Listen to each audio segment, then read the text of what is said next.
Trump Iran पर हमले से मुताल्लिक फैसला 2 हफ्तों में करेंगे। ईरान एटमी हथियार हासिल नहीं कर सकता। तर्जुमान व्हाइट हाउस कैरोलिन लेविट का कहना है कि ईरान को यूरेनियम अफजूदगी नहीं करने देंगे। ईरान के पास एटमी हथियार बनाने के लिए सब कुछ मौजूद है। मुस्तकबिल करीब में ईरान से मुज़ाकिरात हो भी सकते हैं और नहीं भी हो सकते। ईरान एटमी हथियार बनाने के लिए सुप्रीम कोर्ट के फैसले का मुंतज़िर है। मजीद कहा कि ट्रंप की तरजीह है ईरान एटमी हथियार हासिल ना कर सके। सदर ट्रंप हमेशा सिफारती हल में दिलचस्पी रखते हैं। अगर सिफारतकारी का इम्कान हो तो सदर हमेशा इसे तरजीह देंगे। ट्रंप ताकत के इस्तेमाल से भी नहीं घबराएंगे। ईरान में चीन के फौजी लिहाज से शामिल होने की कोई आसार नहीं है।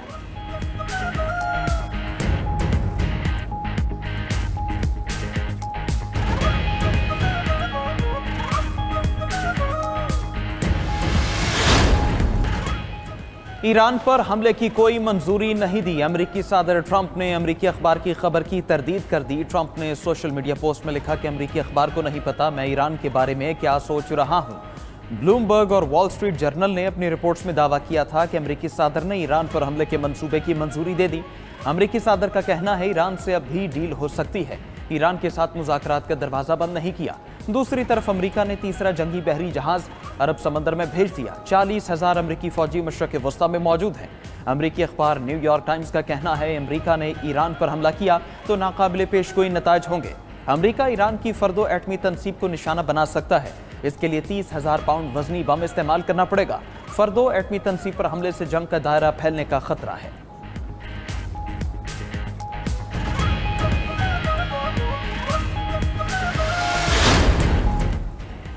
यूरोप और ईरान के दरमियान मुज़ाकिरात आज होंगे। ईरान यूरोप के 3 अहम ममालिक जर्मनी, फ्रांस और बरतानिया से मुज़ाकिरात करेगा। तीनों ममालिक के वज़ीर ख़ारिजा की आज ईरानी हम मनसब से अहम बैठक होगी। यूरोपीय यूनियन ने अपने बयान में कहा कि वो ईरान से मुज़ाकिरात के लिए तैयार है। ईरान की दरख्वास्त पर अक़वाम मुत्तहिदा की सलामती काउंसिल का इजलास भी आज होगा। पाकिस्तान, रूस, चीन और अल्जीरिया ने इजलास बुलाने की हिमायत की। उधर बरतानवी वज़ीर आज़म की अमरीकी सदर से तहम्मुल से काम लेने की अपील। बरतानवी वज़ीर आज़म के स्टार्मर का कहना है कि महाज़ आराई किसी के मफाद में नहीं, ज़रूरत इस बात की है कि मुतहारिफ फरीक पीछे हटे।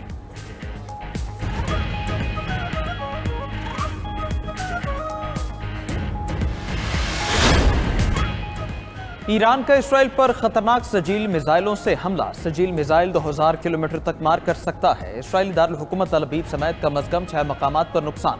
ताज़ा ईरानी हमलों से इसराइली जख्मियों की तादाद बढ़कर 127 हो गई। ईरानी हमलों का हदफ इसराइली फौज का मरकजी कमांड एंड कंट्रोल सेंटर था। सजील मिसाइलों से इसराइली फौजी इंटेलिजेंस हेडक्वार्टर्स को भी निशाना बनाया गया। हसास तनसीबात के करीब मिसाइल गिरने से सारुका अस्पताल को नुकसान पहुंचा। इसराइल का अस्पताल के करीब हसास तनसीबात की मौजूदगी का एतराफ़। कहा कि अस्पताल के करीब फौजी और इंटेलिजेंस दफातर थे। ईरान का कहना है कि उनके मिसाइलों का हदफ इसराइली फौजी तनसीबात थी। इसराइली वज़ीर आज़म नेतन्याहू का कहना है कि ईरान को अस्पताल पर हमले की भारी कीमत चुकाना पड़ेगी। ईरानी हमलों में अब तक 5,000 से ज़ायद इसराइली बेघर हो चुके हैं।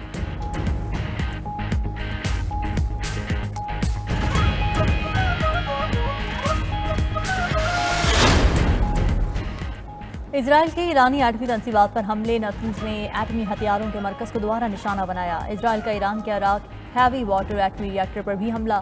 ईरानी मीडिया के मुताबिक हमले में रिएक्टर को ज़्यादा नुकसान नहीं पहुंचा। इराक रिएक्टर तेहरान से 250 किलोमीटर जनूब मगरिब में वाक़ है। इजराइल के अस्फहान और इराक के एटमी तनसीबात पर हमलों की तस्दीक। ईरान का कहना है कि एटमी तनसीब पर हमला आलमी कवानीन के खिलाफ है। आलमी एटमी तवानाई एजेंसी की इराक हैवी वाटर रिएक्टर पर हमले की तस्दीक। कहा कि इराक रिएक्टर से ताबकारी नहीं फैली। इराक हैवी वाटर रिएक्टर गैर फाल था।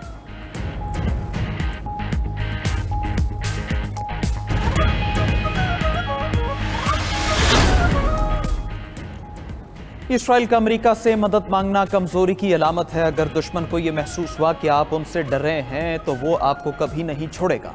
ईरानी supreme leader Ayatollah Ali Khamenei का कौम के नाम पैगाम। एक्स पर पैगाम में लिखा कि अल्लाह ताला सच्चाई के साथ खड़े होने वालों को जरूर फतह अता फरमाएगा। ईरानी कौम ने जो रवैया इख्तियार किया है उसे जारी रखे। ईरानी वज़ीर ख़ारिजा अब्बास इराक़ची ने ट्वीट किया कि इसराइली फौजी और इंटेलिजेंस हेडक्वार्टर्स को कामयाबी से निशाना बनाया। एक और अहम हदफ को दुरुस्त तरीके से ख़त्म कर दिया। हमले के बाद इसराइली मिलिट्री अस्पताल खाली करा लिया गया। इसराइल ने 94% फ़लस्तीनी अस्पतालों को तबाह किया है।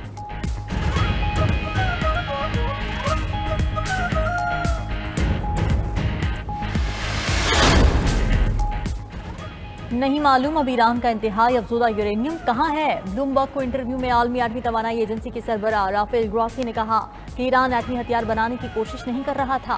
दूसरी तरफ ईरान ने IAEA को इजराइल की नाजायज जंग का शरीक करार दे दिया।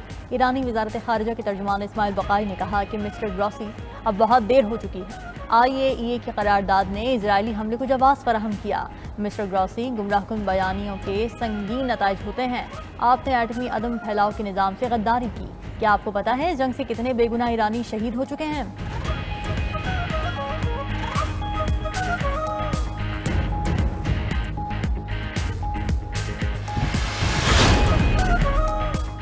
ईरानी एटमी प्रोग्राम का कोई फौजी हल नहीं। चीन और रूस का मुश्तरका मौक़िफ़ सामने आ गया। चीनी सदर शी जिनपिंग और रूसी हम मनसब पुतिन के दरमियान टेलीफोनिक राब्ता इजराइल की तरफ से बैनुल-अक़वामी क़वानीन की खिलाफ वर्जी पर सख्त मज़म्मत की। क्रेमलिन के मुताबिक चीन और रूस ईरान का मसला सिफारती हल करने पर मुत्तफ़िक़ हैं। चीनी सदर ने ईरानी मसले पर रूसी सालिसी की हिमायत कर दी। कहा कि एटमी प्रोग्राम से मुताल्लिक़ खदशात को फौजी तरीक़े से हल नहीं किया जा सकता। मशरिक़ वस्ता में कशीदगी कम करने की ज़रूरत है। उधर रूस ने अमरीका को ईरान इजराइल तनाज़े से दूर रहने की वार्निंग दे दी। इजराइल से वो शहर के एटमी प्लांट पर फ़ज़ाई हमले फौरी बंद करने का भी मुतालबा। कहा कि 200 से ज़ायद रूसी जौहरी माहिरीन ईरान में हैं।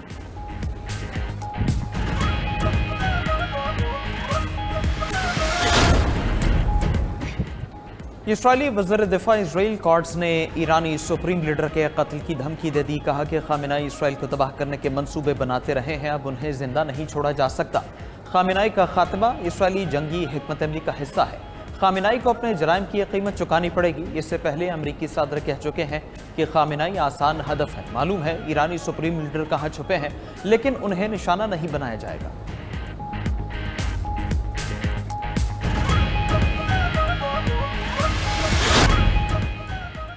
ईरान ने एक बार फिर अपना हर्मज़ बंद करने की धमकी दे दी। ईरानी रुकने पार्लियामेंट का कहना है कि अगर मगरबी ममालिक की जारहियत जारी रही तो वो अपना हर्मज़ बंद करने की कार्रवाई कर सकता है। जारहियत न रुकने की सूरत में अपना हर्मज़ बंद करना एक ऑप्शन के तौर पर मौजूद है। अपना हर्मज़ के जरिए यौमिया तेल की 20% आलमी तरसील होती है।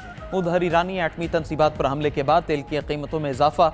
ब्रेंट क्रूड 1.15% महंगा होकर $77.58 फी बैरल हो गया। आलमी मालियाती इदारे JP मॉर्गन के मुताबिक अगर अपना हर्मज़ बंद होती है तो तेल की कीमत $120 से $130 फी बैरल तक पहुंच सकती है।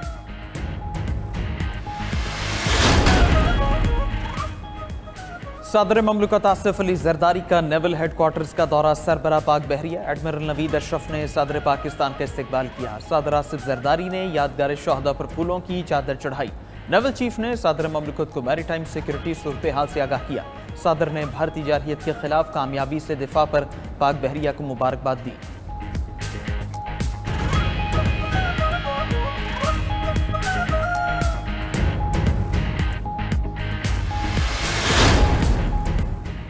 महकमा मौसमियात की आज से 24 जून तक मुल्क के प्री मानसून बारिशों की पेशगोई। लाहौर, रावलपिंडी, फैसलाबाद, सरगोधा, सियालकोट में भी बारिश होगी। पेशावर, मर्दान, जवाबी समेत खैबर पख्तूनख्वा के मुख्तलिफ इलाकों में भी बारिश मुतवक्के। महकमा मौसमियात के मुताबिक 22 से 24 जून तक सखर, लाड़काना, दादू, जैकबाबाद में आंधी के साथ बारिश होगी। जोब, बारखान, मूसाखेल, कल्लात समेत मुख्तलिफ इलाकों में बारिश मुतवक्के। मुख्तलिफ इलाकों में तेज़ हवाएं चलने और याराबारी का इम्कान है।